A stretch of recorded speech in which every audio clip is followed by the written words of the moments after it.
Assalamualaikum warahmatullahi wabarakatuh. Selamat pagi, salam sejahtera untuk kita semua. Pada pemirsa UJ TV dimanapun berada, terutama khususnya mahasiswa tingkat 1 dari Universitas Gunadarma dalam bidang ilmu teknologi rekayasa, yaitu dari FIKTI, FTI, FTSP, FKES dan FBIT ya kalau nggak salah. Selamat berjumpa kembali dengan saya Muhammad Iqbal dalam acara literasi tim teaching teknologi kecerdasan artifisial sebagai salah satu dari 8 kuliah unggulan yang dipersembahkan oleh Universitas Gunadarma untuk menghadapi era industri 4.0 ini di negeri kita tercinta ini. Baik, pada perkuliahan kali ini kita akan mengambil topik yang berjudul perangkat keras dan perangkat lunak untuk kecerdasan artifisial. Alhamdulillah bersama kita sudah ada 2 narasumber. Yang pertama itu adalah Dr. Nur Sultan Salahuddin. Selamat pagi Pak Sultan. Sehat ya dan semangat ya. Jadi beliau akan memaparkan tentang perangkat keras dan kemudian bersama kita juga sudah ada narasumber Bapak Dr. Raden Suprianto. Selamat pagi Pak Raden. Selamat pagi Pak Iqbal.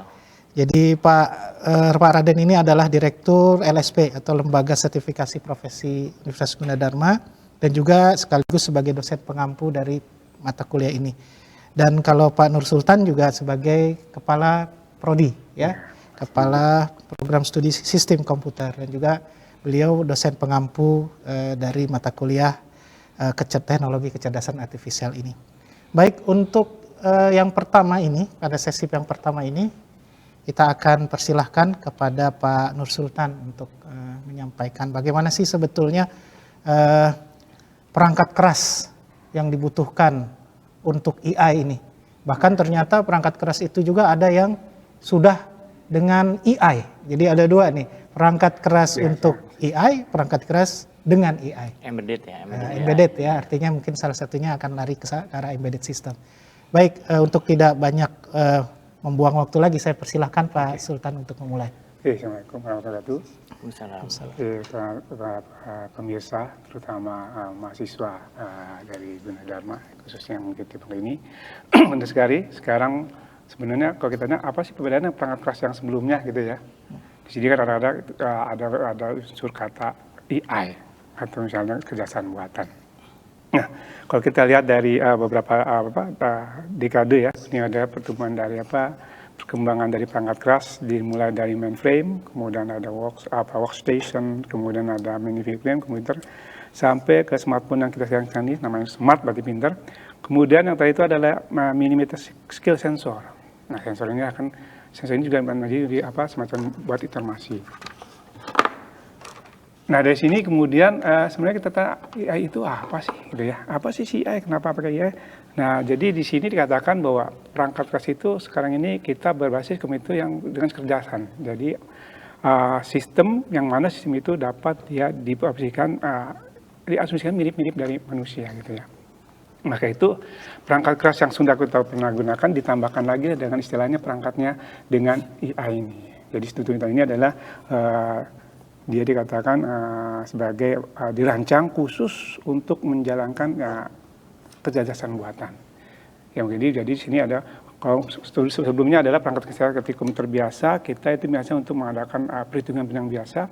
Sekarang bagaimana sekarang komputer tersebut memiliki kecerdasan yang mirip dengan manusia. Maka itu diperlukanlah beberapa perangkat keras yang harus disiapkan supaya sistem tersebut memang benar-benar mampu berfungsi sebagai AI. Kalau kita lihat kita AI ada berarti kan perangkat keras itu berarti ada microprosesornya atau CPU, kemudian nanti kita akan bicara tentang memori, kemudian dengan interkoneksinya. Nah, memori ini adalah perangkat keras yang microprosesor ya. Microprosesor ini kita akan membagi ada prosesor dengan CPU, kemudian ada yang GPU, gitu ya. Nah, di komputer sebelumnya kita sudah mengenal mengenai CPU Central Processing Unit ya, di mana dia ini berfungsi untuk mengolah data yang datang dari luar, kemudian diproses dalam output. Nah, Di dalam ini kemudian ada kelemahannya, dia kurang cepat. Maka di dalam AI ini, maka harus ditambahkan ini ada suatu prosesor yang namanya GPU, ya, Graphic Processing Unit ini. Nah, awalnya dulu GPU ini adalah sebenarnya untuk menolong proses gambar, gitu ya, dari gambar. Dan kemudian kembangan ujungnya ternyata GPU ini ternyata perlu, ya, sangat penting sekali dalam proses data-data yang besar. Ya, sehingga makalah berkembang lagi perangkat keras itu tadi jenis-jenis dari mikroprosesor, ya, itu ada GPU, CPU sendiri, kemudian dikenal lagi dengan GPU. Nah, untuk CPU ini kita katakan ada beberapa trademark, ya, atau perusahaan-perusahaan yang menggunakan adalah sebagai ini, ya, GPU ini ada sebagai kita katakan bahwa CPU ini adalah bukan otak dari sistem tersebut. Dia sebenarnya kayak kotak kita mengolah, kemudian melakukan proses, kemudian seterusnya ini akan datang lagi. Nah, di sini kita lihat ada jenis-jenis CPU adalah CPU apa sih? Dia ada terdiri dari beberapa blok-blok, ya. Kita lihat dia hanya mengolah, ya. Dia mengolah, kemudian melakukan prosesnya. Selanjutnya hasilnya itu diserahkan ke perangkat berikutnya yang mungkin dulu kita dengan VGA atau grafik, ya, video grafik audio ini yang akan memproses gambar. Nah, kalau di dalam ini maka dia dibantu dengan namanya GPU. GPU inilah yang akan memproses gambar tersebut sehingga dia menghasilkan lebih cepat. Ya. Ini ada kegunaan dari Central Processing Unit ini adalah tugas paralel. Ini ada kemudian ada contoh-contohnya dari produsen yang menghasilkan Central Processing Unit, ya. Ada beberapa produk, ya, mungkin kita bisa lihat, ya, di perkembangannya. Di sini ada yang dari yang misalnya dari Motorola, Intel, gitu, ya. Dan inilah produk-produk menghasilkan hardware perangkat keras untuk mikroprosesor atau CPU, ya.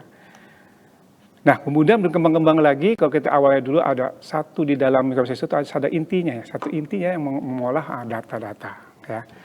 Kemudian berkembanglah sebagaimana supaya di dalam proses itu dia itu dapat bekerja dengan cepat. Nah, mungkin kita absorpsikan, kadang-kadang saya absorpsikan dengan masa itu, ya, proses itu dalam satu gedung, di satu gedung misalnya ruang perpustakaan, ya, ada satu orang inilah yang mengolah peminjaman buku-buku, gitu.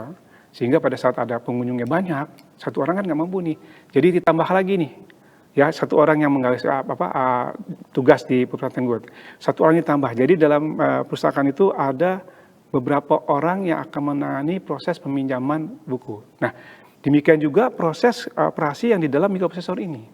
Ya, kalau chip dalam satu proses itu core-nya ada satu, ya, prosesornya.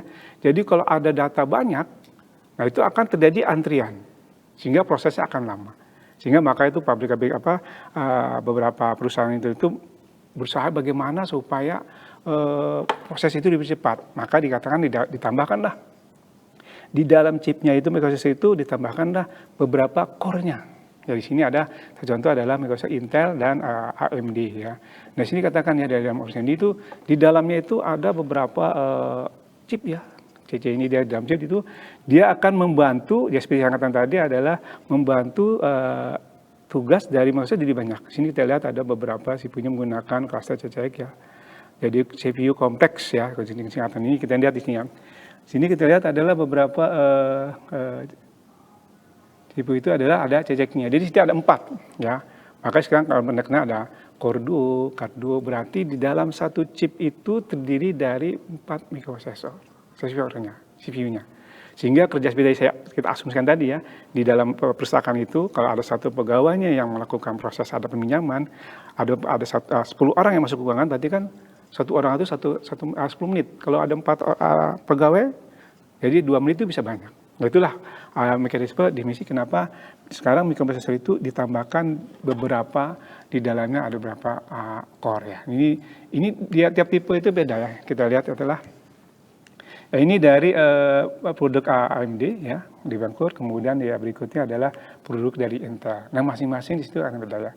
Nah, di situ akan kita lihat, ya, mikroprosesornya ada 2, ada yang nama 2 soket, 4 soket, ya, berfungsi untuk bagaimana dia terjadi proses yang paralel. Seperti tadi asumsi kita, ya, di perusahaan itu sekarang ada 4 pegawai yang akan melayani orang datang pesertanya datang, anggota ingin minjem buku, diproses dari orang. Sama jadi saat data datang, di dalam core-nya inilah akan berganti-ganti prosesnya yang diproses. Nah kemudian kita setelah tadi ada proses ya. Kemudian apa sih? Ada kita kenal dengan istilah GPU ini ya. Apa sih GPU ini? Gitu ya. Nah GPU itu awalnya dikatakan ada sebagai untuk memproses grafik. Mungkin dulu pada kita kenal sebelumnya ada namanya FPGA, Video Graphic Adapter. Ya, seperti yang kita tadi katakan, saya katakan bahwa CPU itu sebenarnya dia hanya memproses data. Ya, jadi nanti bagaimana secara proses data untuk dia data ini berupa kita melihat data ada 4 jenis ya informasi, teks, mungkin audio, ada video, ya ada gambar. Nah, jadi dia CPU mengolah, nanti untuk gambar maka diserahkan ke grafik dulu ya, grafik adapter tadi. Nah dia akan mengolah. Jadi yang mengolah gambar itu sebenarnya bukan CPU, bukan mikroprosesor, tapi adalah namanya adapter ini. Nah awalnya ada GPU ini untuk mengolah proses grafik tadi, ya, sehingga grafik itu di sini ada mikroprosesornya juga. Jadi dia akan mengolah bagiannya, dia diolah sehingga akan kelihatan bagi. Maka dikatakan sini adalah awalnya ada sebagai proses grafik, kemudian ke depan ternyata penggunaan GPU ini sangat membantu pada saat digunakan di AI ini. Makanya sekarang ada yang namanya AI ini. Jadi itu biasanya ada prosesornya, kemudian ada GPU-nya. Jadi dua ini selalu bekerja sama untuk menghasilkan suatu proses yang diharapkan oleh pengguna. Ya. Nah ini ya kita lihat ini ada macamnya dari grafik processing unit. Jadi dia juga khusus untuk memproses grafik. Ya. Kalau tadi CPU itu untuk memproses data-data, kemudian data tersebut dikirim ke dalam GPU. GPU ini akan mengurus sana. Ya. Sehingga kenapa GPU ini dikatakan lebih cepat? Ya. Karena kalau kita lihat struktur dari GPU-nya, kita lihat ya, struktur dari GPU-nya adalah seperti ini ya. Kita lihat dia itu ada terdiri beberapa core-nya lagi, ya GPU-nya ya.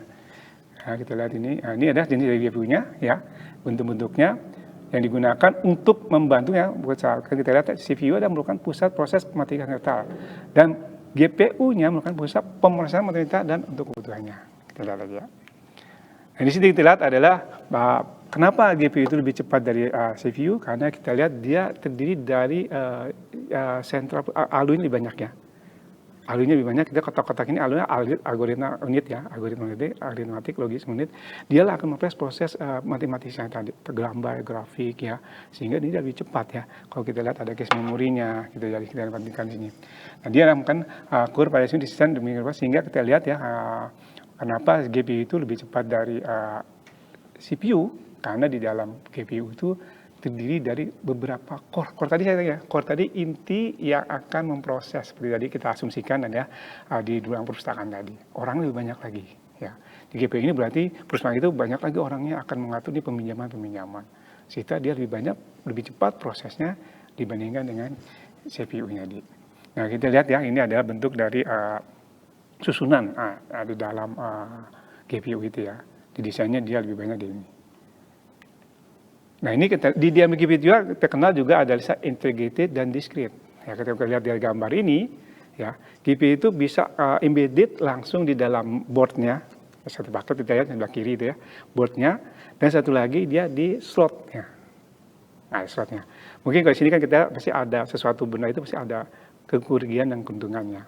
Kalau kita GPU yang kiri yang integrated itu keuntungannya dia lebih praktis, simple ya slotnya. Dia ada satu board yang di sini dan lebih banyak lagi lebih memakan tempat dalam segi ruang dan lebih biaya juga ya. Tapi kalau dalam segi keuntungan dia kecepatannya menguntungkan adalah kalau yang integrated berarti ada dua pembagian jalurnya. Ya, di situ kan ada jalur CPU-nya yang sebagai integrated, ada jalur CPU-nya, GPU-nya. Sebenarnya yang kanan itu jadi khusus motherboard itu GPU-nya tersendiri. Ya, jadi kalau misalnya kita ada ruang itu ya, ruang tadi perpustakaan kita khususnya ruang bukannya satu ruang ini situ ada ruang CPU-nya, GPU satu ruangan kan jadi prosesnya berdasarkan. Sehingga kalau misalnya satu ruang beda-beda ya, GPU di ruang sini, CPU di ruang sini, jadi dia prosesnya akan terjadi nih bagiannya GPU kerjakannya di ruang sebelah. Jadi lebih teratur dan lebih cepat prosesnya. Tapi memang tadi kita katakan tadi akan lebih banyak memerlukan space-nya, gitu ya. Jadi kita perbedaan dari GPU yang ada integrated dan discrete. Nah di sini kadang dia tadi ya, ada beberapa komponennya, resolusinya tinggi, tapi ada kelemahannya tadi. Ini kita lihat ada perbandingan dari discrete tadi. Nah di sini juga ada seperti tadi sekarang banyaknya ada menggunakan ya discrete ya. Jadi dia dalam motherboard tersebut disiapkan buat slotnya. Slotnya ini akan kita tempatkan dengan board yang digunakan di dalam untuk GPU ini. Nah itu ya. Ini dari beberapa GPU-nya. Nah kemudian sini juga seperti kata tadi, kalau di CPU itu banyak juga perusahaan atau itu nanti. Di sini juga ada juga beberapa ya perusahaan yang sudah menghasilkan GPU itu sendiri ya. Sini kita beberapa GPU-nya itu semuanya lebih tinggi, dioptimalkan ya tadi ya, banyak proses ya. Jadi tadi intinya dalam suatu sistem itu ada prosesnya. Proses ini tadi katakan dia sudah menggunakan GPU. Ya GPU tadi dia sudah banyak intinya dalam video. Jadi maka kita tahu seperti tadi adalah proses-prosesnya lebih banyak lagi data-data yang diolah. Jadi kita tahu sekarang ya ada istilah CPU, ada istilah GPU. CPU Central Processing Unit, GPU Graphic Processing Unit. Dua inilah yang teman-teman Pak ya. Ini perangkat keras yang utamanya di dalam suatu sistem ya, yang diperlukan untuk memproses data matematika ya, atau yang grafik ya. Di sinilah tempatnya prosesnya.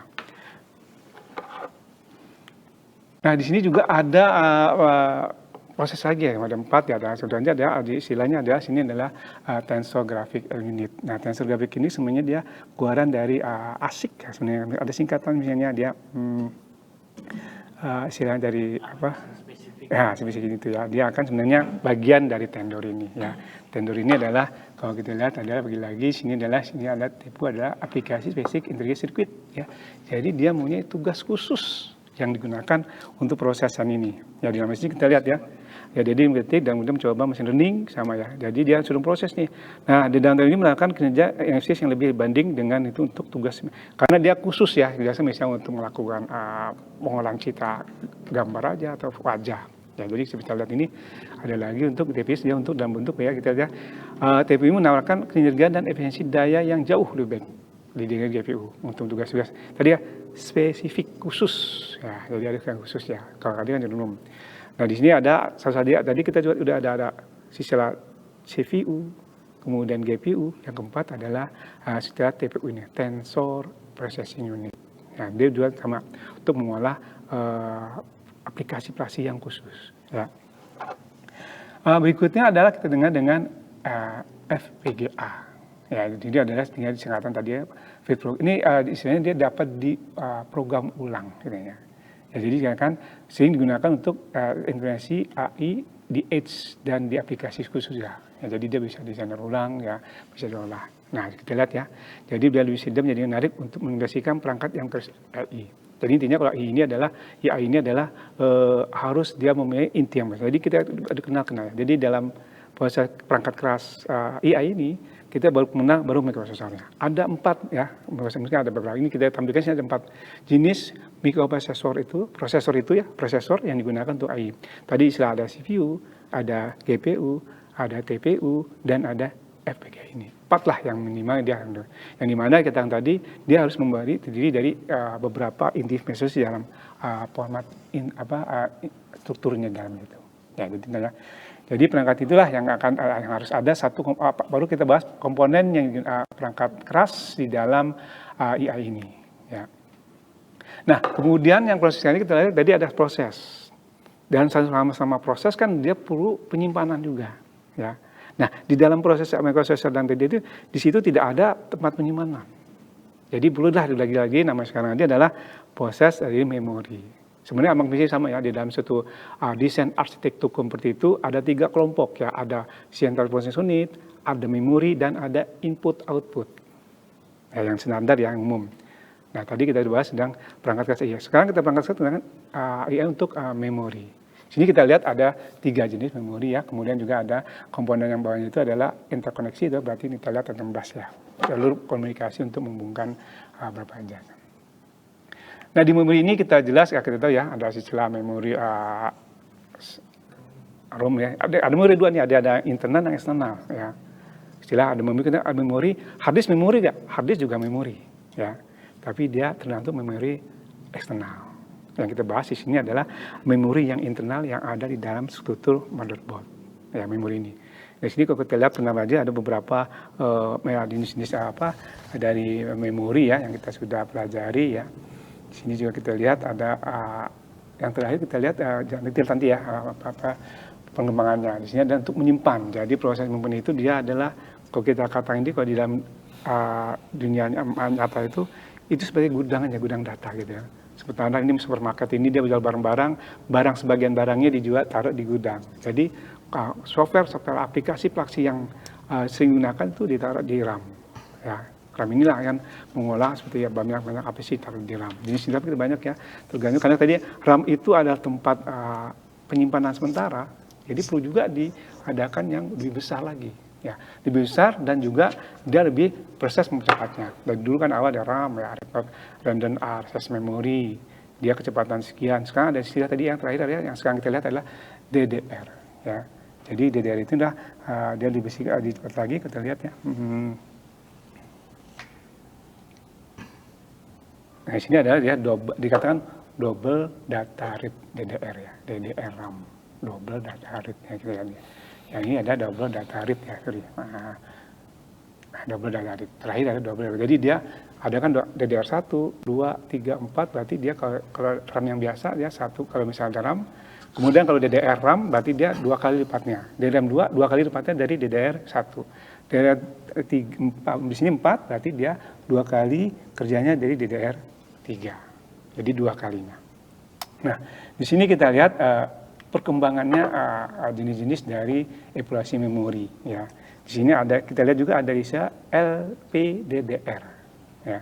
LPDDR sebenarnya RAM itu kan dia butuh energi juga, butuh energi juga, perlu di sana dia perlu juga diproduksi RAM yang low power ya. Makanya disingkat di sini adalah istilah LP ya, ada LP-nya ya. LPDDR, low power. Jadi dia lebih bedanya dengan DDR RAM yang biasa, kecepatan sama, dikatakan sama, tapi daya tahannya lebih lama menggunakan dari LPDDR ini. Makanya banyak digunakan di smartphone ya, kita lihat ya kemudian dari RAM itu ya dengan home ya, ada juga yang ada tadi sama ya di kegiatannya adalah 2 kalinya. Ini kemudian jadi di dalam situ perangkat keras itu di samping tadi ada yang prosesnya, ada perlu juga RAM yang menyimpan data-data yang diperlukan pada saat proses lebih dekatnya. Jadi dia lebih cepat mengambilnya seperti tadi ya, misalnya toko market dia stoknya habis, jadi dia perlu juga gudangnya yang dekat warung itu. Ya sama juga, jadi di dalam prosesor pada saat proses, setelah itu ditaruh dulu di RAM. RAM inilah yang akan membantu pengolahan data di dalam prosesor tadi ya di dalam beberapa ini tidak. Nah di sini juga tadi ada jenisnya, ada DDR, ada LPR, kemudian ada juga ada lagi hard band memory ini ya. Nah ini juga ada ya tambahkan tadi karena di samping dia microprosesor cepat, kita perlu juga bandwidth atau memori yang cepat juga ya. Jadi maka pengembangannya banyak ya perangkat keras ini, dari pengembangan microprosesor, pengembangan dari perangkat memorinya ini. Ya, memori kita lihat ya, ada beberapa grafik, dikatakan juga GDR ya, grafik double data sinkronisasi. Dan di sini akanlah kita gunakan lagi. Ya. Nah, di RAM sudah ada, kemudian GDR grafik, kemudian di sini lagi katakan ada resource juga yang berbuat ke penyimpanannya. Kemudian ada cloud. Nah, di sini mungkin karena kadang-kadang kita banyak juga penyimpanan juga ada yang di cloud awan gitu ya. Sebenarnya di awan itu sebenarnya juga penempatannya di perangkat keras juga, tapi tempatnya mungkin dia di luar ya. Di tempat ini kita nyimpan di luar, dia ada di tempat lain. Kita penyimpanan seperti ini. Nah ini juga sekarang direct juga ada beberapa nih di server ini biasanya untuk jaringan besar, biasanya provider-provider itu menyiapkan slot-slot memori yang digunakan di dalam rak-raknya. Ya. Nah sini juga ada lagi dikatakan, nah itu ya, itu adalah perangkat-perangkat untuk shop ini ada lagi untuk penyimpanan yang lebih tinggi lagi. Nah ini tadi ya, dari sudah ada CPU, ada memori, ada juga jalur data ini ya. Ini dengan jalur data. Sekarang kita ada jalur data. Kalau kita kan data tol, ada jalur alternatif. Nah, pengiriman datanya pun diperlukan jalur yang bebas hambatan. Nah, di sini juga ada beberapa yang katakan ada interkoneksi kecepatan tinggi. Dibutuhkan juga jalur yang cepat pada saat dia mengirim dari memori ke hard disk ke prosesor. Jadi perlu data yang cepat. Sama kayak kita ya, kalau kita ada jalan tol, ada jalan alternatif. Kalau kita mau cepat berarti kita harus menjalan tol. Nah, di sini juga ada di dalam sendiri itu ya. Itu jadi dia butuh, jadi ada jalur yang akan digunakan siapkan untuk proses. Jadi sudah CPU-nya, prosesnya cepat, memori cepat, jalannya juga cepat. Jangan sampai kita punya mobil motor gede tapi jalannya kecil, banyak-banyakan, percuma ya, mobil gede tak bagus, baru tapi dia jalannya nggak mungkin manufakturnya. Nah, itulah ini. Ya, jadi beberapa perangkat keras ya yang butuhkan di dalam AI ini ya. Jadi ada prosesor, ada memori, dan ada interkoneksinya yang akan digunakan. Di situ. Ya. Saya itu ya, saya ya. bilang.